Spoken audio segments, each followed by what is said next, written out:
আলহামদুলিল্লাহ। দর্শক, Abid agro nursery YouTube চ্যানেলের পক্ষ থেকে আপনাদেরকে জানাই স্বাগতম। দর্শক, মাহে রমজানের শুভেচ্ছা জানিয়ে আমরা শুরু করতেছি আজকের আমাদের ভিডিও পর্ব। আমরা আজকে চলে আসছি আমাদেরই গজারকান্দি গ্রামে, ফরিদপুর জেলায় অবস্থিত গজারকান্দি গ্রামে চাঁদপুর ইউনিয়নের কৃষক জাকির মোল্লার প্রজেক্টে। ইনি কিন্তু শীতকালীন যে শশাটা করেছিলেন, এটা কিন্তু আবিদ এগ্রো নার্সারি উৎপাদিত চারা থেকেই আজকে শশাটার প্রথম হারভেস্ট করবেন। আমরা তারই ভিডিও নেওয়ার জন্য আসছি যে শশাটা আমরা চারাটা আবিদ এগ্রো নার্সারি দিল, পরিচর্যাটাও আবিদ এগ্রো নার্সারি তত্ত্বাবধানে হচ্ছে, কিভাবে করলো, কেমন ফলন, এটা দেখার জন্য কিন্তু আমরা চলে আসছি। আমরা আজকে আপনাদেরকে দেখাবো যে আমরা যে ভ্যারাইটিটা আমরা আপনাদেরকে এই কৃষকের মাঝে দিয়েছি, কেমন ভ্যারাইটি, এটা আমরা কৃষক জাকির মোল্লার কাছ থেকে শুনবো যে এই জাতটা পেয়ে উনি কেমন খুশি বা কি মনে করছেন, কত টাকা খরচ, আয় ব্যয় কেমন আশা করছেন, আমরা কিন্তু বিস্তারিত আমরা এই মোহাম্মদ জাকির মোল্লার কাছ থেকে শুনবো। আসসালামু আলাইকুম চাচা। ওয়ালাইকুম আসসালাম। একটু আসেন, ভালো আছেন? আলহামদুলিল্লাহ। আচ্ছা কাকা, আপনি তো আবিদ এগ্রো নার্সারি থেকে চারা আনছেন, তাই না? জি জি এর তো আপনি তো মনে হয় আবিদ এগ্রো নার্সারির সাথে বিগত 1-2 বছর ধরেই কানেক্টেড আর কি। জি তো গত বছরও যে জাতটা আপনাকে আবিদ এগ্রো নার্সারি দিয়েছিল, সেটা আপনি করে কেমন লাভবান হয়েছিলেন? ভালো ভালো। ভালো। তো এবছর যে তো মনে হয় ওই জাতটা দেওয়া হয় নাই, নতুন একটা জাত দেওয়া না, হয়েছে। এই জাতটাও খুব ভালো, আমি খুব খুশি। আপনি খুব খুশি। তো আপনি যদি দর্শকদেরকে বলেন যে এখন বর্তমান বাজার কেমন? বর্তমান 1200-1400 টাকা বাজার। 1200-1400। তাহলে আপনার এখানে জমি কতটুকু? 12%। 12%। আপনি আশা করতেছেন কেমন যে আমরা যদি দর্শকদেরকে দেখাই যে দেখেন কিভাবে ধরে আছে শশাগুলি, এই শশাগুলি যে ধরে আছে, আপনার এখানে আনুমানিক আপনি কেমন টার্গেট করতেছেন যে কতটুকু হারভেস্ট হবে আপনার প্রতি সপ্তাহে? আর সপ্তাহে আমার এখানে 30 মণ হবে।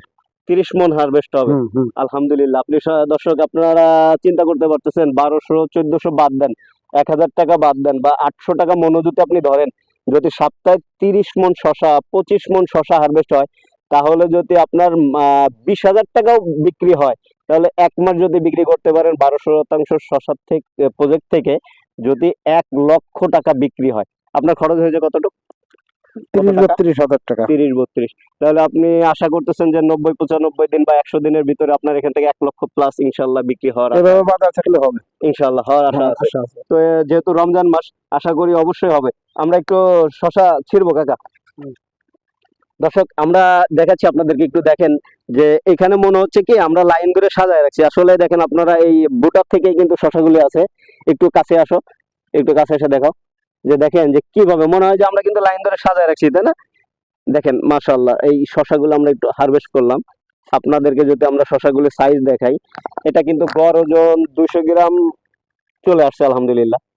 দেখেন শশার সাইজটা কি, এবং শেপ সাইজ সুন্দর, এবং সুন্দর মিষ্টি হবে এই শশাটা।